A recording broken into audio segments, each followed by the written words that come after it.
My daughter, Tina, locked herself in her room, crying so hard her body shook. I pried the door open and saw that she was clutching a test paper that was torn to shreds and pieced back together. It was a math Olympiad selection test. She should have gotten a perfect score, but was given a score of 0 instead. Mom, she sobbed. The teacher said 3 times 5 is not equal to 5 by 3, that it's taking shortcuts. She tore my paper up in front of everyone, revoked my eligibility for the competition, and told the whole class not to talk to me. I looked at the deep red scratch marks on my daughter's wrist and immediately picked up the phone to call the principal. What good does it do for your school's reputation to drive a kid who loves math to their breaking point? Chapter. The call was cut off, and all that remained in the receiver was the sound of a busy tone. Tina's sobs ceased, and she just stared at me, her eyes hollow. I dressed her, took her cold hand, and headed straight to school. The laughter inside the Math Olympiad office stopped abruptly when I pushed the door open. Several teachers looked over. The teacher, surnamed Watson, was leaning back in her chair, sizing me up with an impatient sneer. Whose parent are you? It's our break time. Without a word, I walked over to her desk and slammed the pieced-together test paper in front of her. The pieces scattered across the table. The red 0 stood out glaringly under the light. She chuckled, pinched one of the pieces with 2 fingers and held it up to her eyes. Oh,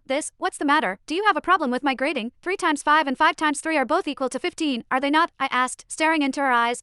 Of course. She tossed the paper back onto the desk. But the reasoning is wrong, so it's 0. I teach Olympiad math, which requires strict logic. It's not the same as calculating prices at the supermarket. If she doesn't follow the rules today, what will she do tomorrow? I tore the paper up to let her and the whole class understand that they must follow the rules. She suddenly stood up and looked down at me, her voice rising sharply. I've seen plenty of parents like you, with half-baked knowledge. You dare to interfere with professional teaching. It's people like you that produce spoiled children. They're too lazy to think and are always looking for shortcuts because that's what they learn at home. Now that your daughter has a problem, you have the nerve to come to school and raise a ruckus. With each word, she jabbed her finger on the desk, saliva spraying onto my face. Tina trembled even harder behind me, her tiny hands clutching my clothes tightly. I dare you to say that again. I glared and roared. Okay, I will. Ms. Watson took a step forward, almost bumping into me. I'm saying you don't know how to educate your own kid. You treat your kid as a tool to show off, teaching her all kinds of crooked ways. And now you come to question the teacher. You're an enemy of education.